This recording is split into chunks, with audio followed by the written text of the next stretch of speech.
capul în jos ca o trestie, în sufletul meu zace o bestie. Mă uit după stele, dar cerul e gol. Mă-ndresc spre ieșire, e beznă pe hol. Încalc niște basket și mă duc pe afară, ca gula pe față, mi-aprind o țigară. E ceață între blocuri și se face seară. Am mâinile reci și intru în scară. Țin pistolul în geacă dacă-i vreo problemă. Ăsta pișcă tare, de zic să-ți iei cremă. Țin spatele drept, ferit de Smart 2. Junglă de ciment, dau de mai mulțoi. Înjunghiat în spate de proprii tovarăși. La ce să mă aștept, au făcut-o iarăși. O fostă de-a mea umblă cu altă fostă.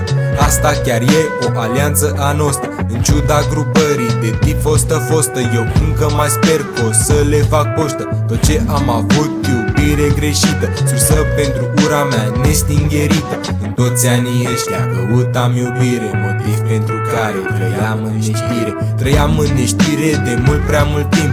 Amarul din suflet mă face să țip. Viața e cumplită, ne pierdem controlul. Simțim agonie până ne luăm zborul. Sperăm că scăpăm de patim și orgoliu, dar mințile noastre se află în doliu. O tonă de vise ce au fost ucise, milioane de planuri ce au fost compromise. Ce a fost și știu că vă doare, dar ce nu te omoară te face mai tare. E o lume rece de stau la răcoare și spiritul meu aproape că moare. De ce împărtășim atâta ură? Oamenii jegoși, lumea târătură. Nu mă amăgesc, dar visez la mai bine și știu că se poate, dar o las pe mâine. Sunt prea obosit ca să mă complic. Scriu tot pe hârtie și o pun în plic.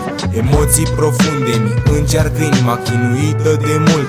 Ea este victima, speram că o să vii și o să o liniștești. Momente de genul găsești în povești. Știu că te-ai răcit și încerci să mui schipul, dar chiar n-are rost să invocăm timpul. În loc să luptăm și să ne urâm, de ce nu încercăm să fim mult mai buni? Calcule pe față și mănuși pe mână. Știi că a venit perioada din lună. Trăim viața joasă, când mergem acasă ne facem 3 cruci cu pâinea pe masă. Trebuie să schimbăm calea aleasă, trebuie să repunem zâmbetul pe față, dar e de mâncat până ajunge acolo și vei reuși chiar dacă o faci solo. Timpul a venit și suntem toți gata, soliți ca oțelul și iuți ca săgeata. În această seară o lecție cumplită, orice faptă bună este pedepsită.